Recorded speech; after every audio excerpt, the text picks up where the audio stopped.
So you're sick and tired of forgetting your friends' birthdays and spending hours memorizing 2 lines for a work presentation. Well then, get some chopsticks ready. Or better yet, ask Elon Musk for advice on how to improve your memory. What? You don't have his phone number? No worries, we did it for you. Back in 2001, Elon Musk phoned mechanical engineer Jim Cantrell, who used to work for the French Space Agency. Musk wanted to know if it could be possible to send a spaceship to Mars. He was willing to build his rockets, so he borrowed some books on the topic from Cantrell. In no time, he was ready to return the books and discuss rockets, physics, and astrodynamics with the scientist. Cantrell was surprised. Want to become a rocket scientist from scratch too? Well then, listen up. As we can sum up from his interviews, Elon Musk has 2 basic learning rules. First, you gotta make sure you're building your own tree of knowledge. If you want to go beyond your limits of learning, start with a trunk and big branches, and only then get into the leaves. And by now, you might be wondering, what on earth is he talking about? Well, let's say you're learning a new language. Instead of remembering individual words, you should start with some general rules. When you understand and memorize those, you build a strong trunk for your knowledge.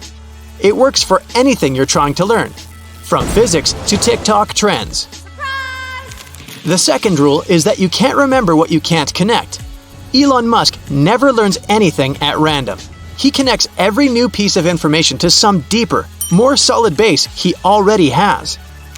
So instead of collecting tidbits of knowledge and throwing them into a fire that will eventually burn out, you have to discover ways to connect the leaves and branches of your knowledge trees and let them bloom. To help your trees grow, you gotta surround yourself with people who are the best in their field. Can't invite the world's brightest minds for a barbecue in your backyard? Well, at least make them virtually present in your life. Watch their interviews, listen to podcasts, and read as much as you can. Musk recommends books about other geniuses and reading as much as you can in general.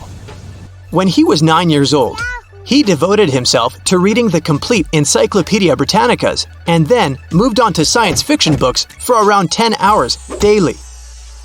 If reading is not your idea of fun, can I interest you in clenching your fists and other unconventional ways of pumping up your brain power?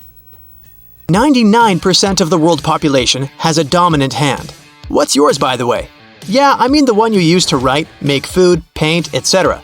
Try to switch to your other hand now, and then to strengthen neural connections in your brain. That will make your mind and memory sharper. Use your opposite hand while brushing your teeth, cleaning, or washing the dishes. It might seem hard the first time you do it, but it'll give your brain the perfect kind of stimulation by adjusting.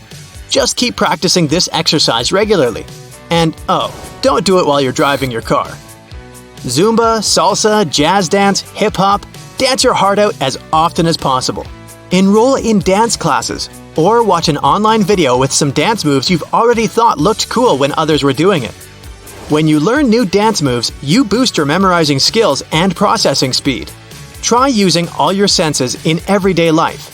Visit a farmer's market, travel, garden, bake a batch of cookies, take notes at a meeting, or try a new restaurant. Whatever you do, focus on touching, tasting, smelling, hearing, and seeing things all at the same time. The more senses you use, even for something you do every day, the more brain power will involve in keeping that memory. Spice up your daily life. Take a new route to work, put your calendar on the other side of the table, or try a new type of coffee. Pay attention to details you usually ignore. Can you tell how many plates you have in your kitchen cabinet right now? Count them or the number of stairs you take every day. Also, try taking a shower with your eyes closed. Doing things using the sense of touch will signal your brain about them and give it a good workout. Still waiting for the fist clenching part, aren't you? In 2013, psychologists from Montclair State University experimented. They concluded that clenching the right hand for 90 seconds helps in memory formation. If you do the same with your left hand, it can improve your memory recall. They asked 50 adults to remember words from a long list. Those who clenched their fist could recall more words, believe it or not. The researchers believe that clenching a fist triggers specific brain regions responsible for memory processing.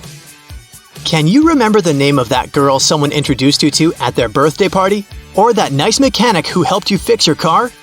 You'll probably recall their face, but the name is a different story because it doesn't tell you that much about them. If you want to give your brain another dose of a workout and make an effort to remember that data, just say it out loud. Repeat all the things you've just thought, read, or heard out loud. It will strengthen your memory. Read aloud. Go back to those things through longer periods of time, every few hours, every day. That's how you master complicated data and skills. Build your own memory palace. Put the memorabilia back. I'm talking about another memory technique here. Choose a place that you know really well, your hometown, school, or maybe your closet. It's ideal to choose the one that is large and has many details. Let's say your house. Now think of a route that goes through that place. You enter through the front door. What do you see next? Your kitchen? Okay. Now choose the location where you'll store the information you want to memorize. Each spot has to be unique. It can be a separate room or an object in that room. Now, grab a piece of paper and draw your palace in every detail. Once you're done, close your eyes and visualize the image. Open your eyes and compare the image in your mind with what you have on paper. Keep practicing until they match perfectly. Divide the information you want to memorize into chunks and spread it throughout your palace. If you're trying to remember a speech by heart, locate the first phrase on the doormat, and further, line by line around the house. Make up your coding system. Use more than words and numbers. A swan can replace a number 2, and a marching orchestra can stand for march. Try to find symbols that make you feel something.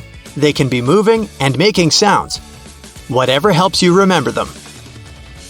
Visit your memory palace every day for at least 15 minutes. Walk through it as you would on a museum excursion, except pay attention this time. You can walk through the entire route or focus on one room per day. Just close your eyes and go there whenever you have a second.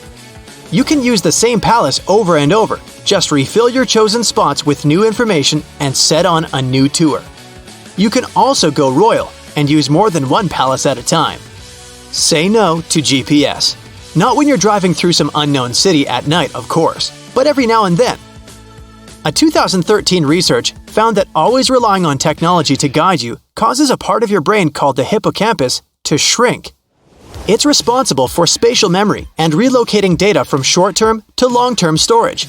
So try to figure out your way to get to places whenever possible, or at least go there using GPS and travel back relying on memory. Use chopsticks. Studies show that it helps grow new extensions of nerve cells. It enables the communication between brain cells. If you aren't a chopsticks kind of person, try knitting, rolling a pencil between your fingers, or any fingertip activity. It all has a similar effect on your brain cells.